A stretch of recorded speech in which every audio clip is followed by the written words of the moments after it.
এই রান্নাটা হয়ে গেলেই সবাইকে ডেকে খেতে বসিয়ে দেবা বৌমা। আচ্ছা মা, ঠিক আছে। মা, ও মা, এই বাঞ্চতটা এখানে কেন এসছে? তুই কার কথা বলছিস? এই যে মাসিমা, আমার কথা বলছি গো। আপনার ছেলেটা না খুব দুষ্টু, একটু ইয়ার কিউ বোঝে না বাবা গো বাবা। হ্যাঁ গো, তুমি আমার ভাইকে গালাগালি দিলে। বাড়াটা গালাগালি দেবো না তো কি দেবো? ও বলছো তার বাল, বাড়া আমাকে ঘরে একা পেয়ে আমার প্যান্টের ভিতরে হাত ঢুকে দিয়েছে। মা গো মা, জামাই বাবু তুমি অত রেগে যাচ্ছ কেন? আমি তো তোমার শুধু একটু সাইজটা দেখছিলাম গো। সাইজ ছিল হোম তার বাল, বাড়ি গিয়ে বাবার সাইজ দেখবি যা। কি সব উল্টো পাল্টা কথা বলছিস তুই? যা বলেছি ঠিকই বলেছি।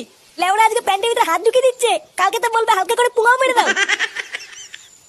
এই কি হয়েছে রে? এত চেঁচামেচি কিসের? দেখুন না মেশামশাই, মা গো মা, আপনার ছেলে একটু ইয়ার কিউ বোঝে না। ওটাই আর কি ছিল বাঞ্চদ? দেখেছেন তো কিভাবে বলছে। দেখো মা, আমি কিন্তু বলে দিচ্ছি, এই চুদির ভাই যদি বাড়িতে থাকে আমি কিন্তু বাড়ি থাকবো না, বলে দিলাম। চোরে বাচ্চা, তুই ঘর থেকে বেরিয়ে যা। আমরা কোনো কাজকর্মের বেলায় নেই, কোনো রোজগার পাতি নেই, আবার বড় বড় কথা। ও বাড়া, মায়ের থেকে মাসির দরদ বেশি, তাই তো? বাড়া এখন তো দেখছি আমার থেকে এই বাড়িতে হোমোচোদার দাম বেশি। লেওনা যেদিন এই হোমোচোদারা তোমার ধুতির ভিতরে হাত ঢুকিয়ে নেয়ানারি করবে সেদিন বুঝবা বালের এই বাড়িতে আমার কোনো দামই নেই।